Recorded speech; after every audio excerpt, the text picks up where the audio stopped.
No internet. Oh no, what black is this set to? Give me a moment. Something's broken. But hello internet, welcome back to the story Nook. My VTuber has decided to break. It's fine, it's a cute little PNG tuber. We love it here.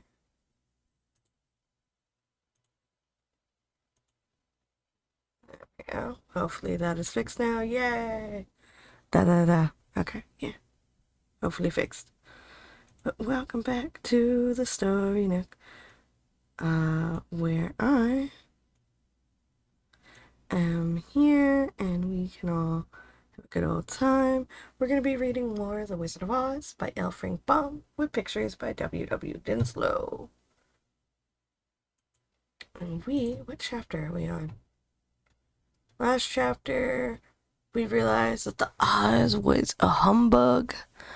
We are on How the Balloon Was Launched, which is on page 162 of this PDF that I was able to get from the Internet Archive if you guys want to peruse it yourself.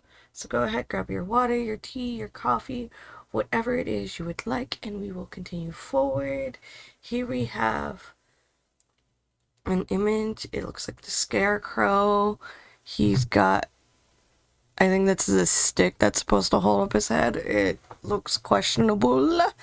And Oz holding the Scarecrow's head, chatting with him. Next morning, the Scarecrow said to his friends, "Congratulate me. I am going to Oz to get my brains at last. When I return, I shall be as other men are." I have always liked you as you were," said Dorothy simply. "It is kind of you to like a Scarecrow," he replied. "But surely you will think more of me when you hear the splendid thoughts my new brain is going to turn out." Then he said goodbye to them all in a cheerful voice and went to the throne room, where he rapped upon the door. "Come in," said Oz. The Scarecrow went in and found the little man sitting down by a window, engaged in deep thought.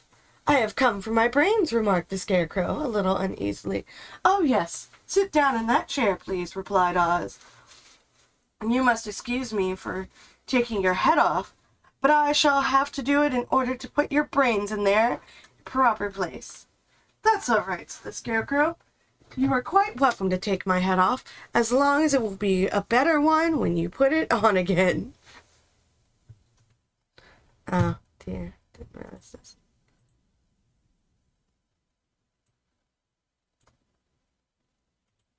There we go, now it's gone. Sometimes that little thing doesn't disappear. So the wizard unfastened his head and emptied out the straw. Then he entered the back room and took up a measure of bran, which he mixed with a great many pins and needles. Having shaken them together thoroughly, he filled the top of the Scarecrow's head with a mixture and stuffed the rest of the space with straw to hold it in place. When he had fastened the Scarecrow's head to his body again, he said to them, "Hereafter you will be a great man, for I have given you a lot of brand new brains." The Scarecrow was both pleased and proud at the fulfillment of his greatest wish, and having thanked Oz warmly, he went back to his friends.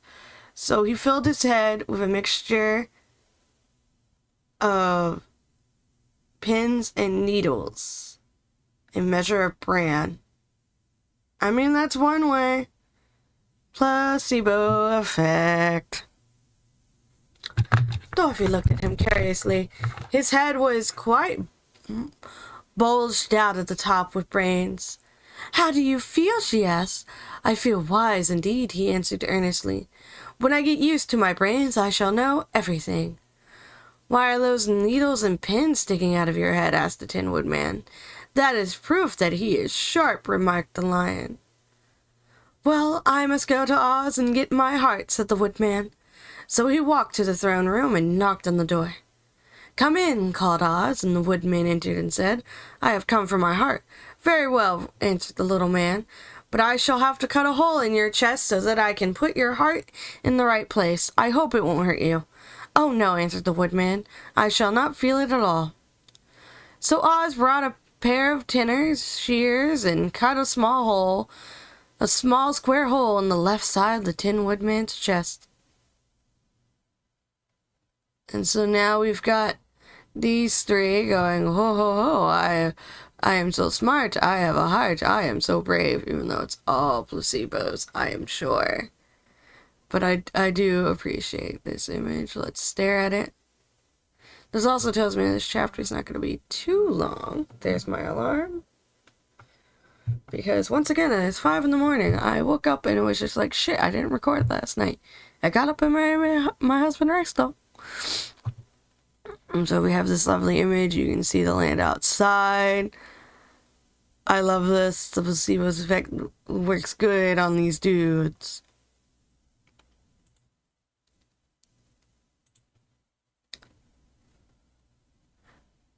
I don't remember what the sentence was before that.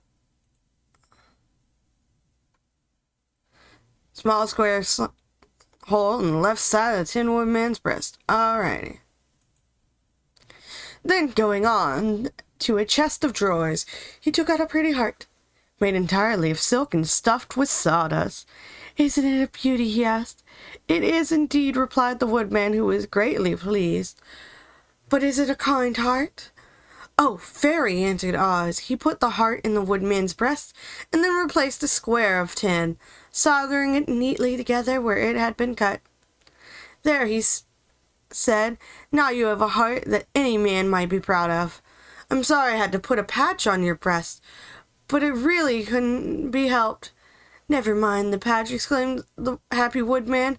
I am grateful to you, and shall never forget your kindness. Don't speak of it, replied Oz. Then the Tin Woodman went back to his friends, who wished him every joy on account of his good fortune. The Lion now walked to the throne room and knocked on the door. Come in. I have come for my courage, announced the Lion, entering the room.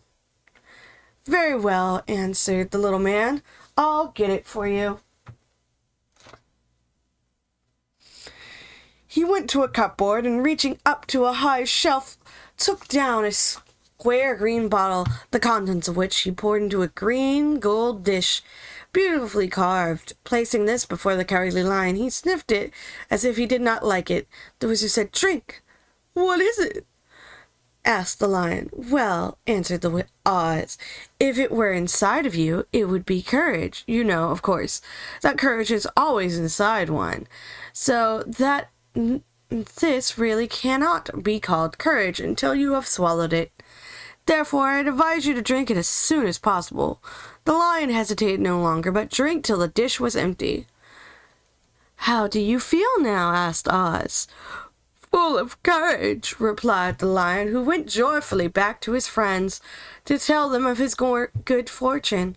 Oz, left to himself, smiled to think of his success in giving the Scarecrow and the Tin Man and the Lion exactly what they had thought and they wanted. How can I help being a humbug, he said, when all these people make me do things that everybody knows can't be done? It was easy to make the Scarecrow and the Lion and the Woodman happy, because they imagined I can do anything. But it will take more imagination to carry Dorothy back to Kansas, and I'm sure I don't know how it can be done. And so we have this illustration of him putting the heart into the Tin Man. And this is a relatively short chapter, this one, and that is okay because I still have to get dressed for work. So I'm perfectly happy with that. So we will continue this later. I hope you all have a great day. All that good jazz. My plans to see Wicked has once again been pushed back because I forgot one of the people in our group has to go visit. Well, they forgot they had to go visit their relative who is like 4 hours. Like, it's an all-day trip away. Like, they leave at like early in the morning and then don't come back until like 11 at night. So, seeing Wicked's been pushed back for us. If you've seen Wicked, what are your thoughts? I'm currently reeling because I'm just like, I saw the news article about the senior from Crush 40 and the Sega thing, and I'm just like, I must consume more news on it. But yeah, thank you all for being here. I hope you all have a great day.